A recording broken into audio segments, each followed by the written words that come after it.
안녕하세요. 오늘 저희가 당신과 함께 깊이 파고 들어볼 자료는 태신자 주님의 기쁨을 누리게 하소서라는 제목의 문서입니다. 언뜻 보면요. 찬송가 제목 몇 개랑 성경 구절들, 그리고 김정아라는 한 사람을 위한 아주 간절한 기도문으로 보여요. 네, 그렇죠.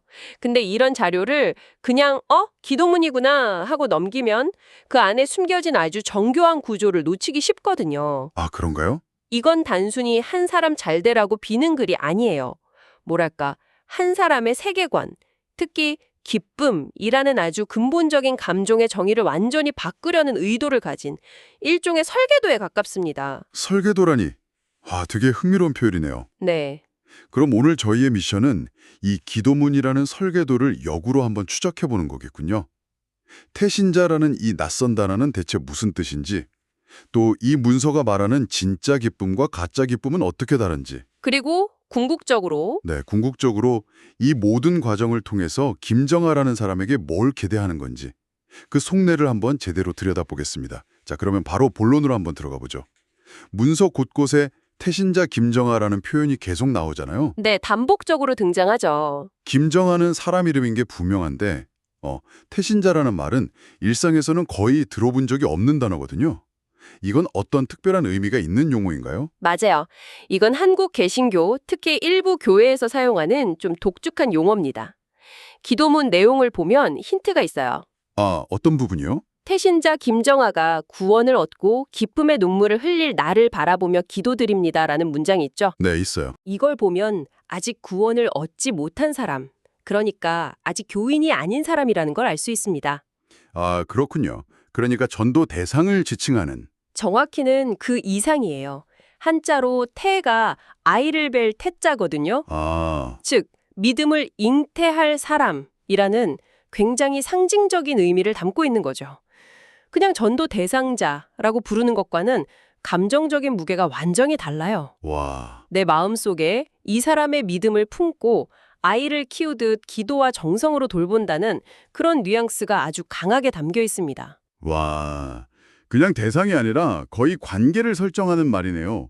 듣고 보니 이 단어 하나만으로도 이 기도문이 어떤 분위기 속에서 쓰였을지 좀 짐작이 갑니다. 그렇죠. 단순히 우리 교회 나오세요 하는 그런 차가운 권유가 아니라 굉장히 깊은 개인적 관계와 염원을 바탕으로 하고 있다는 거군요. 바로 그겁니다.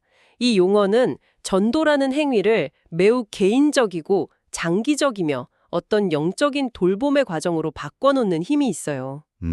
그렇기 때문에 이 문서는 단순히 김정아 씨를 위한 기도가 아니라 기도하는 사람 스스로가 김정아라는 태신자를 어떻게 품고 나아가야 하는가를 안내하는 일종의 가이드라인 혹은 뭐랄까 마음다지기용 텍스트로 기능하게 되는 거죠. 그렇군요. 결국 이 기도문은 김정아 씨를 향한 것이기도 하지만 동시에 기도하는 사람 자신을 위한 것이기도 하겠네요. 네, 내가 왜 이 일을 해야 하는지, 어떤 마음으로 해야 하는지를 계속 되새기게 만드는 장치랄까요? 맞습니다. 그래서 이 기도문은 단순히 감정적인 호소에 그치지 않고요. 아주 단단한 신학적 근거들을 제시하면서 논리를 강화합니다. 아, 그게 바로 뒤에 나오는 성경 구절들이군요. 네, 바로 그 성경 구절들이 그 역할을 하죠. 네, 마침 그 얘기를 하려고 했어요. 이 기도문이 자기 주장을 뒷받침하기 위해 성경의 특정 구절들을 인용하고 있습니다. 첫 번째가 빌립보서 1장 18절인데요. 네. 거칠애로 하나 참으로 하나 무슨 방도로 하든지 전파되는 것은 그리스도니 이로써 나는 기뻐하고 또한 기뻐하리라는 구절이에요. 이건 어떤 맥락에서 가져온 걸까요? 이 구절의 배경을 아는 게 되게 중요합니다. 이 편지를 쓴 사도 바울은 지금 감옥에 갇혀 있어요. 아, 정말요? 네, 보통 사람이라면 절망하고 좌절할 상황이죠. 심지어 어떤 사람들은 바울을 시기해서 더 열심히 예수를 전파하기도 합니다. 좋은 의도가 아닌 거죠. 그런데 바울은 그들의 동기가 순수하지 않더라도 어쨌든 결과적으로 그리스도가 전파된다면 나는 그걸로 기쁘다고 말하는 거예요. 잠깐만요, 그건. 와, 정말 대단한데요? 내 상황이 얼마나 비참한지, 나를 공격하는 사람들의 의도가 얼마나 불순한지는 상관없다는 거잖아요. 그렇죠. 오직 그리스도가 전파된다는 그 사실 하나에만 기쁨에 초점을 맞추고 있는 거네요. 바로 그 지점입니다. 이 기도문은 이 구절을 가져옴으로써 기도하는 사람에게 이렇게 말하는 것과 같아요. 당신이 지금 김정아 씨를 전도하는 과정이 힘들고 때로는 오해도 받고 결과가 바로 안 보여서 지칠 수도 있습니다. 네. 하지만 당신의 기쁨은 전도의 성공 여부에 달려있는 게 아닙니다. 이 복음을 전하려는 당신의 행동 그 자체가 이미 기쁨의 근원입니다. 라고요. 와. 행위의 동기를 내면에서부터 아주 강력하게 부여해 주는 거죠. 결과가 아니라 과정에서 기쁨을 찾으라는 메시지군요. 굉장히 지혜로운 접근인데요. 네. 하면서요. 이건 어떤 역할을 하는 건가요? 좋은 지적이세요. 첫 번째 구절이 기쁨의 원천을 재정의했다면 이 두 번째 구절은 기쁨의 상태를 규정합니다. 상태요? 항상 기뻐하라는 말이 사실 인간의 감정선과는 잘 맞지 않죠. 어떻게 사람이 항상 기쁠 수 있겠어요. 그렇죠. 그래서 이 구절은 기쁨을 왔다 가는 감정이 아니라 지속해야 할 의지적인 상태로 보도록 만드는 겁니다. 아, 감정이 아니라 태도나 의지에 가깝다는 말씀이시군요. 기분이 좋으니 기뻐하는 게 아니라 기뻐하기로 결심했으니 기뻐한다 뭐 이런 느낌이랄까요? 네, 비슷합니다. 그리고 가장 중요한 조건이 붙죠. 주 안에서. 아, 주 안에서. 이 기쁨은 내 안에서 쥐어짜내는 긍정적인 마음 같은 게 아니라 주님과의 관계라는 특정 조건 안에서만 가능하다는 전제를 딱 깔고 있는 겁니다. 그렇군요. 그리고 이 개념이 바로 뒤에 나올 이 기도문의 핵심 논리, 즉 세상적 기쁨과 하나님의 기쁨을 나누는 강력한 기준점이 되어주는 거죠. 이 구절이 없었다면 그냥 좋은 생각만 하세요라는 막연한 조언처럼 들렸을 거예요. 알겠습니다. 첫 번째 구절로 전도 행위 자체의 의미와 기쁨을 부여하고 두 번째 구절로는 그 기쁨이 일시적인 감정이 아니라 신앙 안에서 유지되는 지속적인 상태여야 한다고 선언하는 거군요. 맞습니다. 이제 본격적으로 이 기도문이 어떻게 기쁨을 해체하고 재조립하는지 살펴볼 시간이 된 것 같네요. 네, 여기서부터 이 기도문의 진짜 속내가 드러나는 것 같습니다. 아주 단호하게 선을 긋고 시작해요. 지금까지 가졌던 일시적이며 육신적인 잠시 잠깐 왔다가 사라지는 기쁨이 아니라 라고 말이죠. 그렇죠. 이건 사실상 김종아 씨, 당신이 지금까지 기쁨이라고 믿어왔던 건 진짜가 아닙니다라고 말하는 거나 마찬가지잖아요. 그렇죠. 굉장히 대담한 선언입니다. 보통 이런 접근은 상대방의 반감을 사기 쉬운데 이 기도문은 아주 영리하게 그 다음 단계를 설계해요. 어떤 식으로요? 단순히 당신 틀렸어 라고 말하는 게 아니라 왜 그것이 진짜가 아닌지를 구체적인 예시를 들어서 설명하거든요. 이게 이 기도문의 핵심 설득 전략입니다. 그 예시들이 아주 날카롭더라고요. 첫째가 순간적인 쾌락, 둘째 남의 불행으로 기뻐하는 것, 셋째가 하나님이 좋아하지 않는 일로 맛보는 잘못된 즐거움, 이 세 가지를 제시하는데요. 네, 하나씩 뜯어보면 의도가 명확해 보이죠. 네, 순간적인 쾌락은 그 자체로 덧없음이라는 약점을 갖죠. 맛있는 음식을 먹는 즐거움, 좋은 물건 사는 기쁨, 나쁜 건 아니지만 영원하지는 않다는 걸 누구나 알잖아요. 그렇죠. 그리고 두 번째, 남의 불행으로 기뻐하는 것. 이건 독일어로 샤덴프로이데라고도 하죠. 경쟁자가 실수했을 때나 나를 괴롭히던 사람이 망신당했을 때 느끼는 고소함 같은 거요.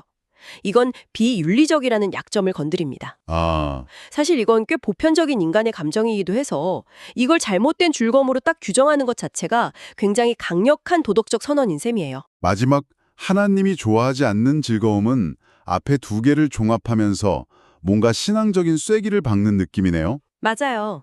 버겁고 비윤리적인 것을 넘어서 이제 죄의 영역으로까지 끌고 들어오는 거죠. 이 세 가지 예시를 통해서 기존의 세상적 기쁨을 덧없고 비윤리적이며 죄가 되는 것으로 완전히 해체해버리는 거네요. 그렇습니다.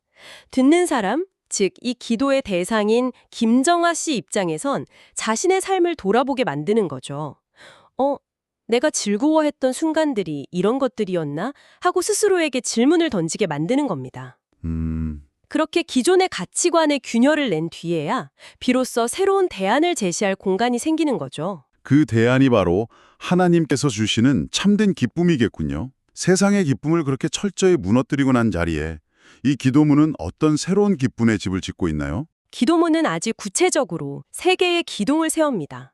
첫 번째 기둥은 관계의 일치에서 오는 기쁨이에요. 관계의 일치요? 기도문을 보면 하나님께서 기뻐하시는 일이 태신자 김정아도 기쁘고 하나님께서 만족하는 일이 태신자 김정아에게도 만족이 되게 하옵소서 라는 구절이 있어요. 네. 이건 내 욕망이나 내 기준이 아니라 신의 기준과 내 기준이 하나가 될 때 느끼는 기쁨을 말합니다. 기쁨의 주도권이 나에게서 신에게로 넘어가는 거죠. 개인의 욕망 충족이 아니라 더 큰 존재와의 합의를 통해 기쁨을 얻는다는 거군요. 행복의 기준 자체를 바꾸는 작업이네요. 두 번째 기도는 뭔가요? 두 번째는 이타적 나눔에서 오는 기쁨입니다. 선을 행함으로 참된 기쁨을 나눌 수 있게 하시며 라는 부분이죠. 아, 여기서 기쁨은 더 이상 나 혼자 느끼고 소비하는 감정이 아닙니다. 다른 사람에게 선을 베풀고 그 기쁨을 함께 나눌 때 비로소 완성되는 관계지향적인 가치가 되는 거예요. 앞서 말한 남의 불행을 기뻐하는 그 이기적인 쾌락과 정확히 반대 지점에 있네요. 정확합니다. 마지막 세 번째 기둥은 그럼 공동체겠네요. 주님의 성도들과 함께 기뻐하는 태신자 김정아가 되게 하옵소서라는 구절을 보면요. 맞습니다. 마지막 기둥은 공동체적 연대의 기쁨입니다. 이 기쁨은 혼자 골방에서 기도한다고 얻을 수 있는 게 아니라 같은 믿음을 가진 사람들, 즉 성도들과 함께할 때 온전해진다고 말하는 거죠. 이건 함께 인용된 시편 106편 5절에 주의 나라의 기쁨을 나누어 가지게 하사라는 구절과도 완벽하게 연결이 돼요. 기쁨은 개인의 소유물이 아니라 공동체가 함께 나누는 공공재라는 선언인 거죠. 와, 정리가 되네요. 이 기도문이 제시하는 참된 기쁨이란 건 결국 나 중심의 세계관에서 벗어나는 것이군요. 네, 순간적이고 이기적인 쾌락이 아니라 첫째, 신과의 관계 속에서 그 뜻과 일치될 때, 둘째, 선한 행동을 통해 다른 사람과 나눌 때, 그리고 셋째, 신앙 공동체와 함께할 때 얻을 수 있는 지속적이고 의미 있는 기쁨. 맞습니다. 이렇게 보니 우리가 흔히 생각하는 행복과는 좀 다른 개념 같아요.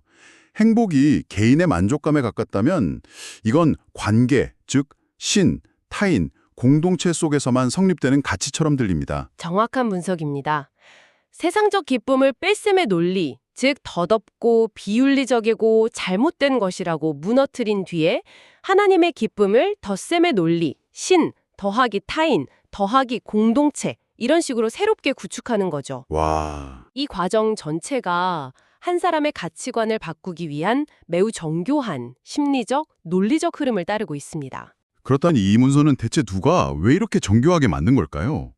개인이 썼다고 하기에는 너무 체계적이거든요. 그 답은 문서 맨 아래에 있습니다. 아, 기독교 대한성결교회 인천관동교회 그리고 이병곤 담임 목사의 이름이 명시되어 있죠. 네, 맞아요. 이건 이 기독문이 어떤 신자의 개인적인 창작물이 아니라는 강력한 증거입니다. 교회가 공식적으로 제작해서 성도들에게 배포하는 자료일 가능성이 매우 높은 거죠. 아, 일종의 전도 매뉴얼인 셈이군요. 성도들이 태신자를 마음에 품었을 때 막연하게 저 사람 교회 나오게 해주세요 라고 기도하는 게 아니라? 그렇죠. 이런 체계적인 논리에 따라 기도하도록 안내하는 자료라는 거네요. 네. 다만 매뉴얼이라고 하면 너무 차갑게 들릴 수도 있는데 이걸 사용하는 신자 입장에서는 사랑하는 사람을 좋은 길, 즉 구원의 길로 이끌기 위한 진심 어린 가이드로 느껴질 겁니다. 그 진심 어린 목적을 달성하기 위한 가장 효과적인 수단을 교회가 제공해 주는 거죠. 결국 이 문서는 김정아라는 한 개인의 행복과 기쁨의 정의를 세상적인 것에서 신앙적인 것으로 완전히 전환시키려는 뚜렷한 목적을 가진 잘 설계된 도구라고 볼 수 있습니다. 모든 인간이 추구하는 행복과 기쁨이라는 보편적인 가치를 매개로 삼아서 그 정의를 완전히 새롭게 재규정하는 방식으로 신앙적 메시지를 전달하는 전략이네요. 맞아요. 교회 나오면 복받는다식의 직접적인 접근보다 훨씬 더 근본적이고 내면적인 변화를 목표로 하고 있다는 점에서 정말 정교하다는 생각이 듭니다. 먼저 태신자라는 특수한 용어로 대상과의 관계를 설정하고 성경 구절로 신학적 권위를 부여합니다. 네. 그리고 이 문서의 심장부인 두 가지 기쁨의 대조를 통해 기존 가치관의 의문을 제기하고 새로운 가치관을 제시하죠. 그리고 마지막으로 이 모든 변화를 기도라는 형식을 빌려서 신에게 구체적으로 요청하게 만듭니다. 김정아의 내면에서 어떤 변화가 어떤 순서로 일어나야 하는지를 아주 친절하게 하나하나 짚어주고 있는 셈입니다. 오늘 우리는 태신자를 위한 기도문이라는 한 장의 문서를 통해 한 종교가 기쁨이라는 인간의 가장 보편적인 감정을 어떻게 해체하고 재정의해서 한 개인의 삶을 변화시키려 하는지, 그 정교한 구조와 전략을 깊이 들여다봤습니다. 네, 특히 일시적인 쾌락과 영속적인 기쁨을 나누는 이 문서의 논리는 비단 종교적인 맥락을 떠나서라도 우리 모두에게 생각해 볼 만한 지점을 던져주는 것 같아요. 아, 어떤 점에서요? 내 삶에서 무엇이 나를 잠시 즐겁게 하고 또 무엇이 나에게 오래 지속되는 만족감과 의미를 주는가 하는 그런 질문을 하게 만드니까요. 마지막으로 당신에게 생각해 볼 질문을 하나 던져드립니다. 이 기도문은 세상의 기쁨을 하나님의 기쁨으로 대체해야 한다고 말합니다. 즉, 기쁨이란 새롭게 배우고 정의될 수 있는 것이라는 관점이죠. 네. 그렇다면 당신에게 기쁨이란 무엇인가요? 살면서 자연스럽게 발견하는 것인가요? 아니면 내가 속한 공동체나 내가 가진 신념 체계에 의해 새롭게 정의되고 훈련되는 것인가요? 당신의 삶에서 스쳐 지나가는 행복과 오래 지속되는 기쁨을 구분하는 기준은 무엇인지 이 문서를 계기로 한 번쯤 깊이 생각해 보시면 어떨까요?